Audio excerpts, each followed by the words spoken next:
What's up, my fellow Michiganians, Michiganders, whatever you happen to call yourselves? Welcome to Wolverine State Sports Talk, and today I'm going to do something I cannot believe I'm doing. I'm actually going to speak in the defense of Michigan State and Ohio State. Yeah, crazy, right? But that should tell you something. That should tell you how bad the college football playoff system has gotten. It's a mess. It's a disaster. Straight up.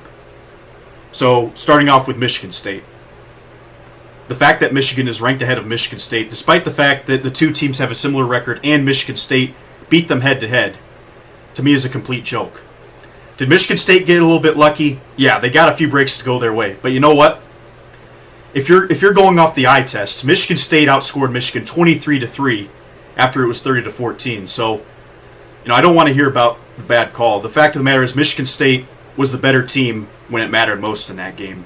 And even if they weren't, the fact is they still won the game, and that should take precedent over all the other things, especially if the two teams have the same record. If Michigan State has 2 losses and Michigan has 1, okay, I can understand that, because mathematically that makes sense. But that's the problem. We're not using mathematics in this thing. We're using judgment, and the problem is when you use judgment, there's a lot of biases you don't take into account, and I'll get into that in a second. But second piece. So, you said head-to-head doesn't matter with Michigan and Michigan State. That's essentially what you said. The body of work, or not the body of work, but the eye test, is what makes Michigan a better team than Michigan State. Alright, fine. If the eye test matters, then how the heck do you justify Alabama and Oregon ahead of Ohio State? Yeah, so the logic there is supposed to be that Oregon beat Ohio State, right? But you can't sit here and tell me over the past few weeks that Ohio State hasn't been playing better than Alabama and Oregon. Look at Alabama. They just barely beat LSU at home, and LSU is not a good football team. LSU got blown out by UCLA. That game was not as close as the score indicates. What's LSU's most impressive win? They beat McNeese State, Central Michigan, Mississippi State. Woohoo, yay. Florida, who's 4-5, not impressive. You look at Alabama, their only impressive win is Ole Miss, and yeah, they beat number 11 Florida, but here's what I can't stand is the whole logic of, oh my gosh, but they were 11 by the time they played, that should count. No, because you actually don't know how good these teams are, and it turns out Florida's actually not that good. They're 4-5. You're not that good. And Bama should not get as much credit for that 2-point win. That was very close and very lucky as they should get. So, if you're going off the eye test, Ohio State has played better than both Alabama and Oregon ever since Oregon beat Ohio State. In fact, it's not even close. You really don't think Ohio State would blow out Stanford? Ohio State would wax the floor with every team on Oregon's schedule. I mean, Michigan just went and waxed the floor with Washington earlier in the season, and Oregon was kind of struggling with them for a lot of the game. So, that's what I don't understand is there's hypocrisy right there where is it head-to-head or is it the eye test? Which one is it? Or is it, and I know exactly what it is it economics? Is it politics? Is it trying to keep the top teams where they have been? And I think that's the case, unfortunately. The fact is, Bama is going to draw more money than Cincinnati and Michigan State, and Michigan will do the same thing. Yes, I'm going to admit right now that Michigan benefits from this college football playoff system, and it's not right. It's absolutely not right, because I like the idea of the competition on the field being the most important thing, the results, not human judgment, human error, but the results on the field. So let's get into the College Football Playoff Committee, and first off, let me get into the good things about them, because I know I've been railing on them.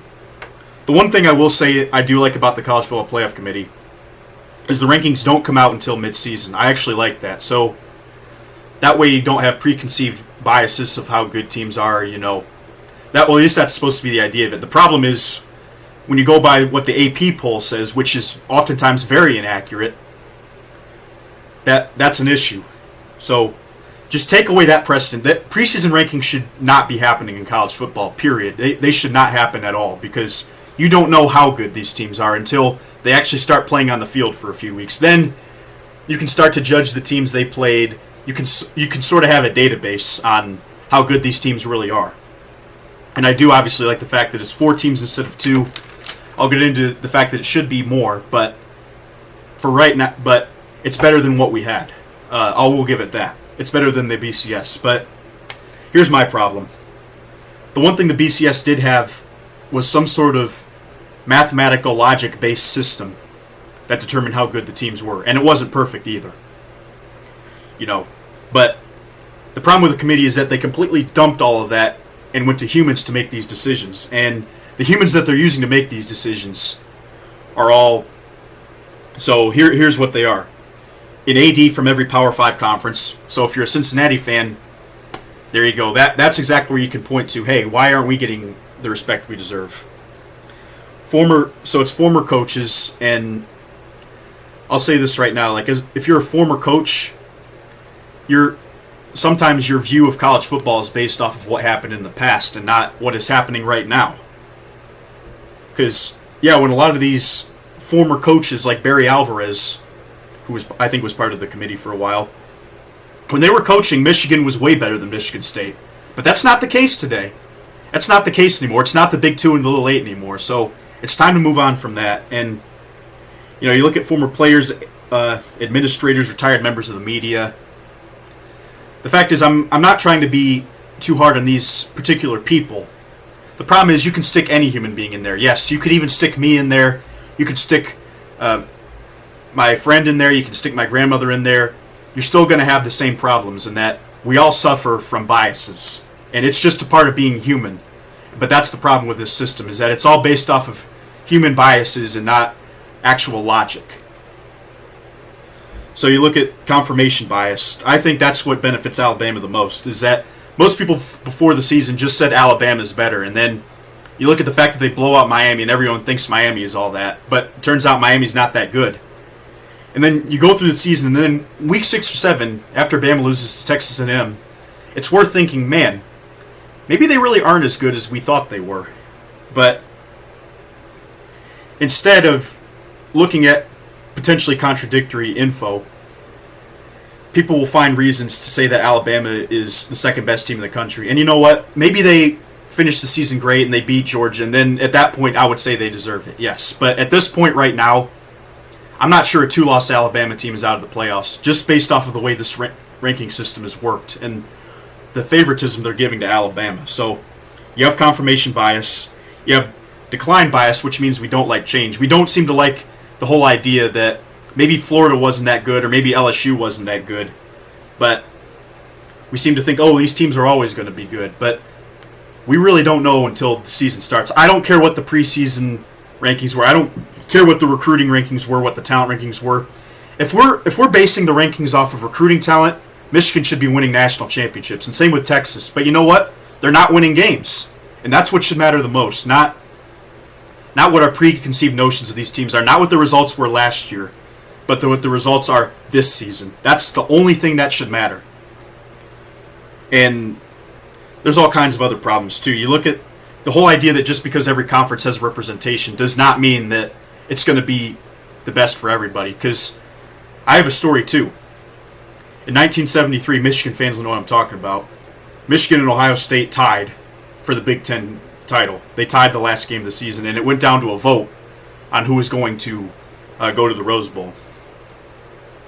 And many people thought Michigan played better and that they deserved to go, but Michigan State voted for Ohio State, not Michigan. And, as upsetting as that was, I don't blame them.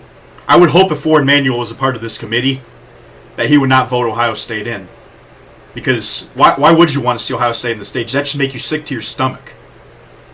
So these guys are not looking out for each other. And, if I was a part of that committee, yeah, I would do whatever it took to keep Ohio State out of the playoff. And maybe not overtly, but subconsciously, that's always in the back of your mind. That's the problem, is the subconscious.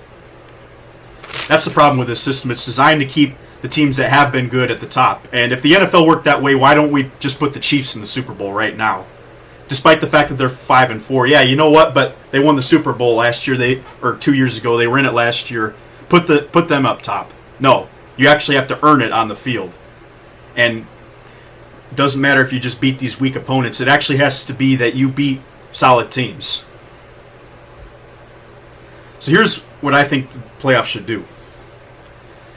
Instead of using these human beings use computer algorithms to find out who the best team is, and do it after week 6. Don't do it the first week of the season. Don't do it the second week of the season.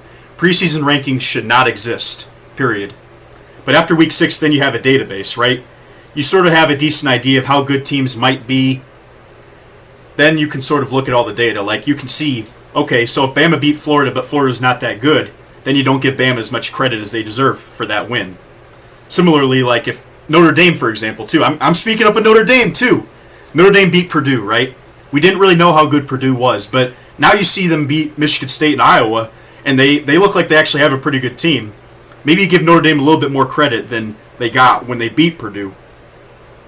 And the algorithm should also change the, what's the word I'm looking for? The data that they use, the precedent should be head-to-head, 100%. Overall record, head-to-head, and margin of victory as well. And then margin of victory should come last. But if it has to be a tiebreaker, then yeah, then that makes some sense. Then that way you make the game more interesting too, because teams won't just take a knee. They're going to do whatever they can to play 60 minutes. I actually like that. And the second to last thing that I said was all teams should play 13 games. So we have the conference championship, right? Here's the problem I have, is that oftentimes it's been an advantage for the team not to make the conference championship game. Like, you look at Alabama a few years ago, they lost to Auburn and then finished 11-1, didn't make the conference championship, yet they only had one loss, so they got to be in the playoff, which was ridiculous over a 12 I think, yeah, it was an 11-2 Ohio State team. So 11-2 is better than 11-1. But here's the thing. So Georgia was the number 1 team that year in the SEC, right? If I dig back into the league standings, I'm going to see who the second best team in the SEC was. But it shouldn't matter. The thing is, it's much easier to play 12 games than it is 13 games. So what I think that they should do, you have the conference championship, then the second best teams in both divisions of every Power 5 conference, or every conference that has a championship game, they should play each other. So if that was the case, so Bama finished second in their division, right? Let me dig back to it was 2017, yeah. That was the year that they did it. So SEC. So Alabama would have played South Carolina. Okay, so they probably would have beat South Carolina. But what if that team was, for example, Florida, and Florida was better than advertised? And Florida was, and it was one of those dominant Florida teams. Then would they win that game? I don't know. But to me, that would be the most fair system. Is instead of, you sort of have a consolation after the conference championship game. That way, you know what, these teams also have to play 13 games, and Notre Dame should also have to schedule a 13th game, because it's an advantage to play 12 games. It just is. Because the fact of the matter is, if you lose one game, 11-1 is better than 11-2, apparently, so that's an advantage for you. And then, lastly, just expand it to 8 teams. If you don't want to do the computer algorithms, if you don't want to do all this and that, just expand it to 8 teams. That way, at least you give everyone a fair shot. Put all the conference champions in, and then put 3 at-large teams in. That way you give a team like Cincinnati a chance.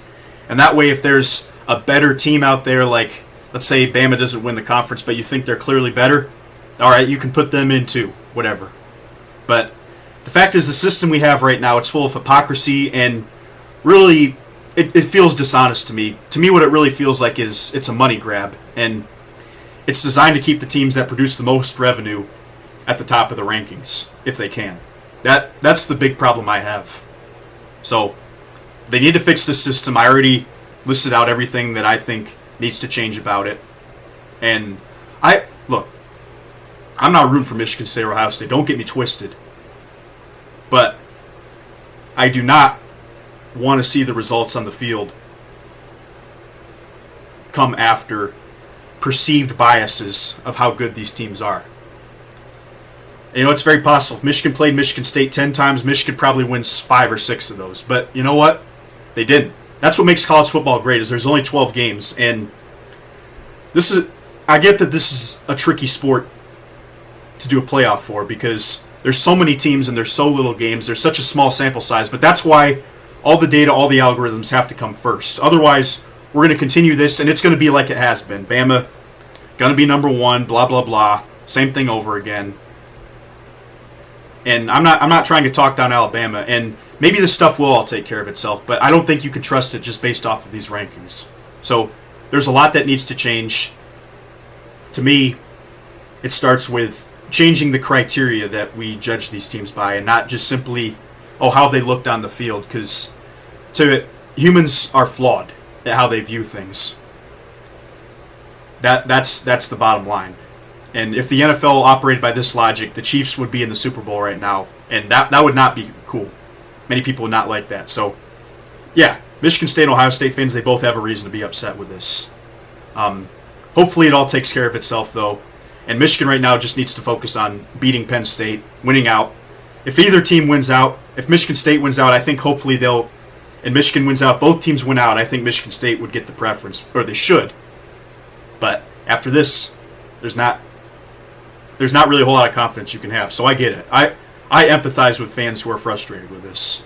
All right. Thank you all for watching. Pistons play the Bulls tonight. Michigan opens up their basketball season. I'll make a preview video for both of those coming up next. But you all have a good night. Take care.